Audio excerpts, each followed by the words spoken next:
మీ అందరికీ ప్రభు అయిన యేసుక్రీస్తు నామమున నా హృదయపూర్వక వందనాలు తెలియజేస్తున్నాను. నేను కడప బెర్షబాకు బేతేలుకు పాత వారందరికీ సుపరిచితమైన వ్యక్తిని.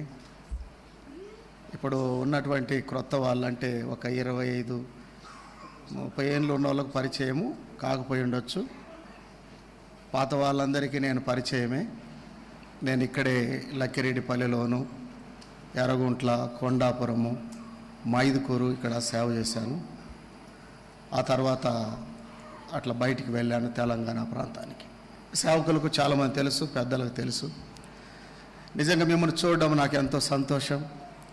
ఈ అవకాశము ప్రభు వారు ఇచ్చినందుకు ప్రభుకు నేను కృతజ్ఞుని. మరి దైవదాసుడు యేసుదాస్ అన్న కూడా ఇక్కడికి నన్ను పిలిపించినందుకు కూడా నేను అన్నకెంతో కృతజ్ఞుని, వందనస్తుని. ఎందుకంటే మిమ్మల్ని చూడడం నాకు సంతోషం. నేను కూడా ఎట్లుంటాడో పీటర్ రాయ్ అనే వ్యక్తి, చాలామంది ఆయన ఉన్నాడు సేవకుడు, అక్కడక్కడ చేశాడు, ఎట్లుంటాడో ఎక్కడున్నాడో అని అనుకుంటారు కదా. అటువంటి వారికి నేను ఇట్లుంటానని కూడా ఈరోజు చూపించాడు యేసుదాస్ అన్న. కాబట్టి ప్రభుకు వందనాలు. పోయిన నెలలోనే నేను రావాల్సి ఉంది ఇదే మీటింగ్స్ కొరకు. హెబ్రోన్లో కొంత పని ఉన్న కారణం చేత ఒక సేవకుని జాన్ పాల్ గారిని పంపించడం జరిగింది. నేను అక్కడే ఉన్నాను. ప్రస్తుతము నేను ఆయా స్థలంలో సేవ చేశాను. మైదుకూరు తర్వాత చీరాలకు వెళ్ళాను. చీరాల్లో కొంతకాలం చేసిన తర్వాత నెల్లూరుకు పంపించారు. అది 2015 జనవరి 18వ తేదీన సొసైటీ ట్రస్ట్ అనే ఈ గోళ మొదట నా దగ్గరే ప్రారంభమైంది. అప్పుడు నేను ట్రస్ట్ వైపున ఎఫ్సిఎస్ గారితో, సుబ్బారెడ్డి గారితో, శాంసన్ గారితో ఉన్నాను. అక్కడ సొసైటీ వాళ్ళు అని చెప్పుకొని మాది ప్రాపర్టీ అని వచ్చి దాడి చేశారు. ఆ దాడిలో ఎంత భయంకరంగా అంటే 20 లక్షలు ఖర్చు పెట్టారు. నన్ను అక్కడి నుంచి ఖాళీ చేయించడానికి, ఆ స్థలాన్ని వారు ఆక్యుపై చేయడానికి. అంతకుముందుకు సొసైటీ వాళ్ళు నడిపిస్తున్న బ్యాంక్ బ్యాలెన్స్ 20 లక్షలు ఖర్చు చేశారు. ఆ టైంలో బయట బజార్ రెవడీలు తీసుకొచ్చారు.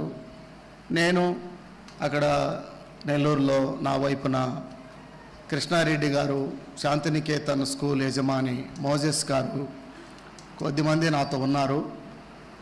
ఈ శరీర సంబంధమైనటువంటి వ్యక్తులు వచ్చి దాడి చేయడం జరిగింది. అప్పుడు నన్ను కొడుతూ ఉంటే స్టేజ్ పై నుండి లాగి నా కుమారుడు క్యాషియో వేస్తూ ప్రక్కనే ఉన్నాడు. ఆ వచ్చిన వ్యక్తి వాళ్ళు ఏమనుకున్నారు, పీటర్ రాయ్ కొడితే కానీ భయపడతాడేమో అని అనుకున్నారు. ఫస్ట్ రాగానే వెంటనే ఇక్కడ కొట్టేశారు స్టేజ్ పైన. నాకు కళ్ళు తిరిగిపోయాయి. నేను స్టేజ్ పై నుండి కింద పడగానే స్టేజ్ పైన కింద పడగానే మా బాబు క్యాషియో వేస్తూ వెంటనే నన్ను కొట్టినోని షర్ట్ పట్టి లాగాడు. ఆ తోపులాటలో మా బాబును బాగా కొట్టారు. బ్లడ్ నోట్లో నుంచి పడింది. ఆ తర్వాత నా భార్యను జుట్టు పట్టుకొని ఒకడు సీసీ కెమెరాలు లేని స్థలంలో నుంచి లాక్కొని వెళ్తున్నాడు. అంటే అక్కడ సీసీ కెమెరాలు ఉంటే కొట్టడానికి వీలు కాదని. అలా భయంకరంగా దాడి జరిగింది. ఆ సమయంలో మెలకు వచ్చి నా పిల్లలను కొడుతున్నారని చూసి చేసేదేమీ లేక నా ప్రొటెక్షన్ కొరకు నన్ను అక్కడికి పోనీయడంలే, పిల్లల కాడికి తప్పించడానికి కొడుతూ ఉంటే. ఆ టైంలో కొట్టడానికి అనుకున్నట్టుగానే అనుకోండి, ఈ మైక్ స్టాండ్ స్టేజ్ పైన నుండి మైక్ స్టాండ్ తీసుకొని అటు ఇటు ఊపేశాను వారి మీదకి. అప్పుడు చెదిరిపోయారు. పోలీసుల లోపలికి వచ్చారు. ఆ తర్వాత దానిని ఆధారం చేసుకొని ఇక నన్ను చాలా బాధ పెట్టారు. అప్పటికే మా బాబు యూపీఎస్ పాస్ అయ్యాడు. ఇది కొంతమంది జీర్ణించుకోలేక కలెక్టర్ అవుతాడేమో నన్ను జైలు పెట్టించారు, ఇంటర్వ్యూ పోకుండా చేశారు. దీని వెనక చాలా ద్వేషముతో కూడిన, క్రోధముతో కూడినటువంటి పనులు జరిగాయి. ఆ తర్వాత 1 year నాకు సేవ లేకుండా నేను మౌనంగానే ఒక కిరాయి ఇంట్లో గడిపాను. అలా సేవకుడిగా నేను చేసి ఉండకూడదు. వాళ్ళు కొడితే కొట్టించుకుని ఉంటే బాగుండేది. కానీ నేను అలా చేయడం ద్వారా యావత్ హెబ్రోను సంఘానికే చాలా మచ్చను తీసుకొచ్చాను. ఎస్పెషల్లీ సేవకులకు మచ్చ తీసుకొచ్చాను. సేవకులు అంటే ఎట్టుంటారా, కొడితే కొట్టించుకోవాలి, తిడితే తిట్టించుకోవాలి కానీ ఇట్లా తిరుగుబాటు చేస్తారని అలా నేను చాలా చెడ్డ పేరు తీసుకొచ్చాను సహవాసం అంతటికి. ఆ తర్వాత ప్రభు యొద్ద నేను పశ్చాత్తాపపడ్డాను, ప్రభుని ఆశ్రయించాను, ప్రభుతో స్నేహం పెంచుకున్నాను, ప్రభు రక్తంతో కడగబడ్డాను. దేనికి ప్రభు పిలిచాడో ఆ పిలుపులో కొనసాగిపోవడానికి నేను ముందుకున్నాను. అది పరిస్థితి. ఆ తర్వాత మరల బాబు గ్రూప్ 1 రాసుకున్నాడు, పాస్ అయ్యాడు. దేవుడి దయ వల్ల కడపలోనే డిస్ట్రిక్ట్ ఆడిట్ ఆఫీసర్గా ఇక్కడనే మీ మధ్యలో వర్క్ చేస్తున్నాడు. అలా కాకూడదు అనుకొని చాలామంది నా తోటి సేవకులు కూడా నా మీద అసూయపడ్డారు. ఈయన కొడుకు కలెక్టరా అన్న. నేను కేవలము విశ్వాసులు ఇచ్చినటువంటి పైసలతోనే చదివించుకున్నా. నేను చాలా నిరుపేదమైన కుటుంబంలో నుంచి బయటకు వచ్చా. తినడానికి తిండి సరిగా లేదు, ఉండడానికి ఇల్లు లేని కుటుంబంలో నుంచి బయటకు వచ్చా. సేవకు వచ్చిన తర్వాత నేను 98వ సంవత్సరం నుంచి మ్యారేజ్ రిజిస్టర్గా పనిచేశాను. 600 పెళ్ళిళ్ళు చేశాను నేను ఇప్పటికీ. ఆ పెళ్ళిళ్ళతో ఇచ్చిన పైసలు గిఫ్ట్ ఇస్తే అవి మా భార్యకి ఇస్తే అవి దాచుకొని వాటితో పిల్లలు చదివించాను. 4 మంచి చదువులు చదివారు, 4 మంచి స్థితిలో దేవుడు ఉంచాడు. ఒకరు డాక్టర్గా ఉన్నారు అపోలోలో, ఇంకొకరు ఒక కంపెనీకి మేనేజర్, ఒక అమ్మాయి హైదరాబాద్లో మాదాపూర్లో, చిన్నబాబు వచ్చేసి బెంగళూరులో ఒక కంపెనీకి మేనేజర్. అట్లా దేవుని దయ వలన ప్రభు నా పాపములు బలహీనతలన్నిటివి కూడా క్షమించాడు, ఓర్చుకున్నాడు, సహించాడు. ఆ తర్వాత ఇవి జరిగిన తర్వాత సేవకు అన్ఫిట్ అన్నారు నన్ను. ఏమన్నారు? సేవకు అన్ఫిట్.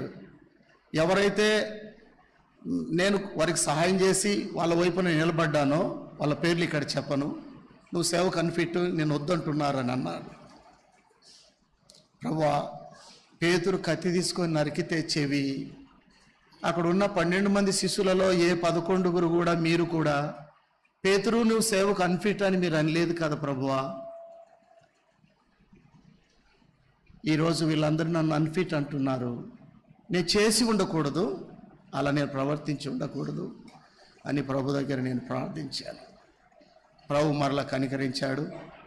ఇక ఆయా సంఘాల్లో తర్వాత అక్కడి నుంచి గుంటకల్లుకు వచ్చి కొద్ది కాలం ఉన్నాను. ఆ తర్వాత నల్గొండకు వెళ్ళాను, కొన్ని సంవత్సరాలు ఉన్నాను.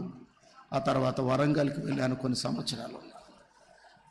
ఆ తర్వాత పిల్లలందరూ ఎదిగి మంచిగా ఉండడము జీర్ణించుకోలేని కొంతమంది సంఘాల్లో కొంతమందిని రేపి నా పైకి అల్లరి చేయిస్తున్నారు. ప్రతిదానికి ఏమంటున్నారంటే, నెల్లూరులో చేసినట్లు ఇక్కడ చేస్తామనుకుంటావేమో అని నా గొంతు నొక్కుతున్నారు. నేనేం చేయాలా? ప్రతిదానికి చెప్పాలా? ఏదైనా విషయాలుంటే మాట్లాడాలా? సత్యమో న్యాయమో ఒక నాయకుడిగా, సేవకునిగా, ఆధ్యాత్మికమైన ఉపాధ్యాయునిగా ప్రజలకు చెప్పాలా? చెబితే నా గొంతు నొక్కేస్తున్నారు. అప్పుడు నేను ప్రార్థన చేశాను, ప్రభువా, నేను సంఘాల్లో ఉండి సేవ చేయలేను, నాతో కావటం లేదు, నేను చాలా ఖర్చు అయిపోయాను, ఇప్పటికే నా ఆరోగ్యం పాడైపోయింది, ఆలోచన పూర్వకంగా మానసికంగా నేను చాలా ఒత్తిళ్లకు లోనైపోయాను, నాకు మానసికమైన ఒత్తిడి ఎక్కువ అయిపోయింది, నేను ఎందుకు చేశాను అట్లా, ఎందుకు ఇలాంటి టెస్ట్ మనీ నేను తెచ్చుకున్నాను? నా లైఫ్లో నేను 18వ ఏట రక్షణ పొందాను. అంత పూర్వం కానీ ఆ తర్వాత ఏ రకమైన పాపం నేను ఇప్పటి వరకు చేయలేదు. ఒక దొంగతనము, చిన్న చిన్నవి, స్కూల్లో సినిమాలు చూడడం, సిగరెట్ తాగడం తప్ప నాకేం తెలియదు.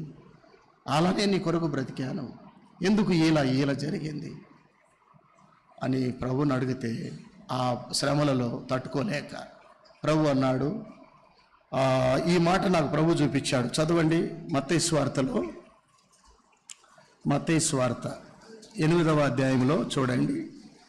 8వ అధ్యాయము. నేను అక్కడ సేవ చేస్తున్నప్పుడు 34 వచనం. ఇదిగో ఆ పట్టణస్థులు యేసును ఎదుర్కొనుటకు వచ్చి ఆయనను చూచి తమ ప్రాంతములను విడిచిపోమ్మని ఆయన వేడుకున్నారు. ఏమన్నారు? విడిచిపోమ్మన్నారు. మా సంఘం వదిలి వెళ్ళిపో అంటున్నారు. అంటే వాళ్ళు చెప్పినట్టు నేను చేయలేను, నాతో కాదు. నేను బానిసైన సేవకునిగా నేను లేని ఎక్కడ. వాక్యం ఎలాగుంటే అలాగ జీవించాలని చెప్పాను. అందుకు వ్యతిరేకంగా మా సంఘానికి వద్దు అని అన్నారు. ఇది లాస్ట్ చర్చ్ అని అనుకున్నా. నేనేం చేయాలంటే ఈ మాట చూపించి 9 వచనం, నేను ఎక్కడికి వెళ్ళాలా? తర్వాత ఆయన ధోని ఎక్కి సముద్రము దాటి తన పట్టణములో ప్రవేశించను. హెబ్రోన్కి వచ్చిన హైదరాబాద్లో ఒక రెంటెడ్ ఇల్లు తీసుకొని ఆ ఇంట్లో నేను నా పిల్లలు ఉంటూ నేను అక్కడ ఉన్నా. హెబ్రోన్లో సేవ అప్పుడప్పుడు పరిచయం చేస్తే నేను వెళ్తున్నా. కాబట్టి ఇది నాకు చాలా ఆనందంగా ఉంది. ఇలా నాకు ఇది ధన్యకరంగా ఉంది. హెబ్రోన్ ద్వారా పంపబడ్డాం. అక్కడ జరుగుతున్నటువంటి పరిస్థితులను కూడా కొంత పరచాలనే ఒక భారం నాకు కలిగింది. ఆ టైంలో నేను సంఘాన్ని గురించి ఎక్కువగా ఆలోచిస్తూ ఉన్నా. ఫ్రీగా ఉన్నాను కదా, సంఘం ఎట్లా పరిపూర్ణం కావాలా, సంఘం ఎట్లా దేవుని కొరకు సంపూర్ణం చేయబడాలా, సంఘం ఎట్లా ఎత్తబడాలా, దీనిని నేను ధ్యానించి తెలుసుకొని ఎరిగి చెబితే బాగుండు అని. అయితే నేను కూడా మిమ్మల్ని క్షమించమని అడుగుతాను. ఎందుకంటే మావాడు మంచోడు అనుకున్న మా పీటర్ రాయి అని బెర్షెబ వాళ్ళు, బేతేలు వాళ్ళు, జోహోశమ వాళ్ళు అందరూ అనుకున్నారు. కానీ ఇట్లాంటి వాడైపోయినాడేమని మీ అందరూ కూడా అనుకుని ఉంటారు. అనుకోవడమే కాదు, నా కొరకు చాలా భారంగా ప్రార్థన చేశారు. మీరు అందరూ అనుకున్నారు కానీ ఒక పక్షంగా నన్ను గురించి కానీ ప్రార్థన చేశారు. ఆ ప్రార్థనే నాకు ఆశీర్వాదంగా మారింది. కాబట్టి దయచేసి మీరు అందరూ కూడా నన్ను క్షమించండి, మన్నించండి. ఎక్కడైనా పీటర్ రాయి అనే వ్యక్తి ఎక్కడైనా మీరు యూట్యూబ్లలో చూస్తే దాన్ని సహించండి, మన్నించండి, దాని విషయంలో ఓర్చుకోండి. తరుణ సేవకునికి తీర్పు తీర్చుటకు నీవెవడు? అక్కడ ఏం జరిగిందో సిచ్యువేషన్ మీకు తెలియదు. చూసిందే మీరు అర్థం చేసుకుంటారు. ఆ తర్వాత ఉన్నది మీకు వెనక ముందు తెలియదు. అందుకని నేను దేవుని సేవకుని కాబట్టి ఆ పరిస్థితులలో నేను ఇలాగా ఎందుకు చేశానో దేవుడికి నాకు ఒక్కడికి అర్థమవుతుంది, మీకు అర్థం కాదు. అందుకని మీరందరూ కూడా మన్నించండి. నేను నా తోటి దైవ సేవకులు కూడా నేను చెప్పేది ఏంటంటే, ఈ మధ్య గోడకు చెవులు ఉంటాయి అని అన్న మాట ముందున్నది, ఇప్పుడు గోడకు కనులు కూడా ఉన్నాయి. ఏమున్నాయి చెప్పండి? సెల్ ఫోన్లు ఉన్నాయి, పెట్టిపోతారు అక్కడ. వీడియోలు ఎక్కువ తీస్తున్నారు. సేవకులు కొంచెం కష్టాలు ఎక్కువైపోతాయి, విశ్వాసులకు శ్రమలు అధికమవుతాయి.